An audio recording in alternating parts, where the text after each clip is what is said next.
Les avantages, c'est vraiment que la population, elle participe à la vie politique, elle donne son avis, donc elle est sensible à ça, ça donne aussi un certain sens civique.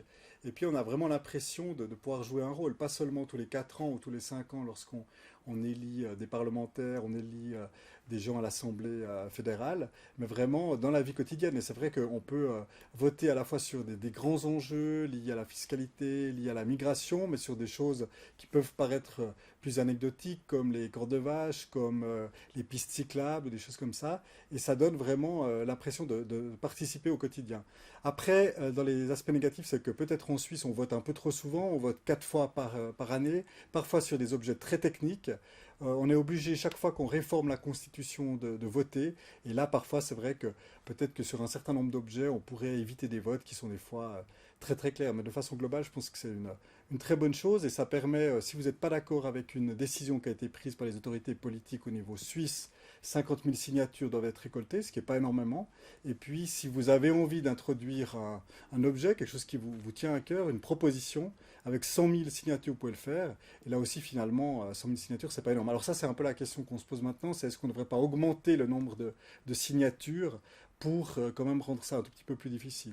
Puis ce qui est intéressant aussi au niveau du système suisse, c'est que vous avez ça, c'est sur le plan fédéral, ces initiatives et ces référendums, elles existent aussi au niveau des cantons et des communes, même des villes. Hein. C'est-à-dire que dans votre ville, vous pouvez vous opposer à une décision, proposer aussi quelque chose de nouveau.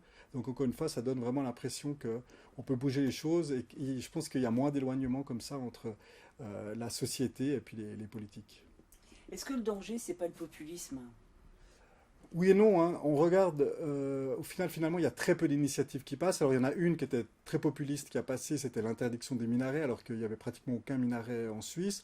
On va probablement voter prochainement sur une initiative interdisant la burqa, alors que dans les faits, c'est pas un problème qui se pose vraiment à la Suisse. Mais après, ce genre d'initiative, c'est assez rare qu'elle passe. Donc, il y a quand même tout un pouvoir d'explication qui se fait, que ce soit par le biais des médias, par le biais des partis politiques, etc., qui fait que, très franchement, il y a peu d'initiatives dites populistes qui peuvent passer la rampe. Est-ce que vous avez le sentiment que les Suisses sont suffisamment formés politiquement pour comprendre les tenants et les aboutissants de toutes les votations? Alors pas de toutes, hein, parce qu'effectivement, il y en a qui sont très techniques. On voit aussi au niveau du taux de participation. Le taux de participation dépasse jamais les 50% pratiquement.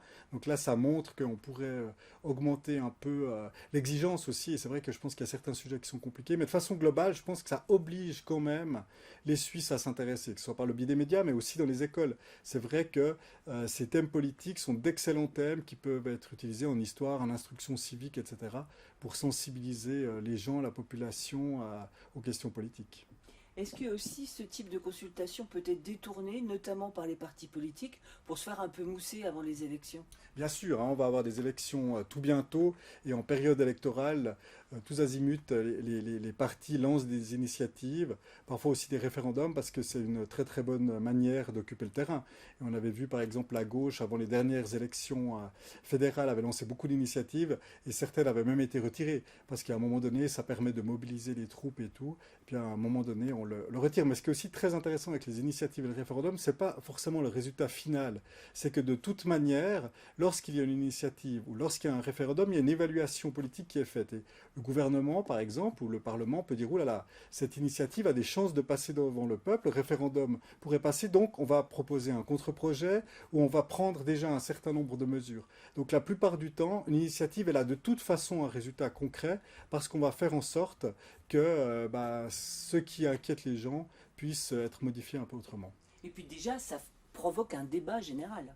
Alors oui, il y a un débat général et c'est vrai que du coup, il y a beaucoup de débats qui se font. On vient de voter là en décembre. On a déjà une votation sur l'aménagement du territoire en février. On en a deux autres en mai qui concernent à la fois les armes, à la fois les assurances sociales et l'imposition des entreprises. Donc on est tout le temps en débat.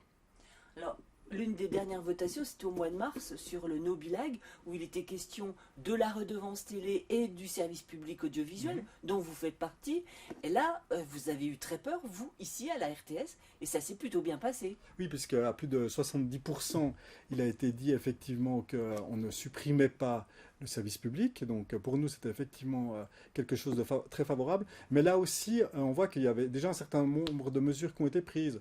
On s'est rendu compte que la population voulait un service public différent. Il y a un certain nombre aussi d'économies qui ont été annoncées. Donc même s'il y a eu un résultat très clair à 70%, il y a quand même des mesures qui ont été prises puisqu'il y avait une initiative, donc il y avait une préoccupation d'une partie de la population. Donc sans ces consultations populaires, vous avez l'impression que la démocratie suisse ne fonctionnerait pas tout à fait pareil. Non, je pense qu'on a besoin aussi, vu le système suisse, avec les 4 langues, avec, c'est vrai, un pouvoir très fort dans les différentes régions, je pense qu'on a vraiment besoin de ça. Et c'est aussi cette démocratie qui nous unit, parce qu'on n'a pas forcément les mêmes stars, on regarde pas les mêmes séries télévisées, on ne regarde pas les mêmes séries télévisées, etc. Par contre, on vote sur les mêmes objets. Est-ce que vous avez l'impression qu'en France, on aurait intérêt à importer ce modèle, au moins pour les référendums et les votations? Oui, c'est vrai que pour nous, on a l'impression qu'il y a quand même des objets très importants qu'on débat en France et où la population n'a pas son avis à dire et que finalement, c'est seulement tous les 5 ans au moment de la présidentielle qu'on voit un peu les fronts, mais qu'après, il y a des sujets de société, des sujets de politique de fond, des sujets de politique européenne, etc., où la population, si elle pouvait donner son avis, elle se sentirait peut-être plus proche et peut-être que du coup, elle n'attendrait pas 5 ans pour changer de gouvernement. Ou pour occuper les ronds-points? Ou alors pour occuper les ronds-points. Et ça, c'est vrai que c'est une grande différence. C'est qu'il y a aussi des manifestations en Suisse. Il y a aussi souvent des manifestations qui sont d'ailleurs en lien avec une votation. On mobilise juste avant une votation, la population se déplace dans la rue, mais on en a beaucoup moins, notamment parce que ben voilà, il y a ces moyens, ces autres moyens politiques pour y remédier.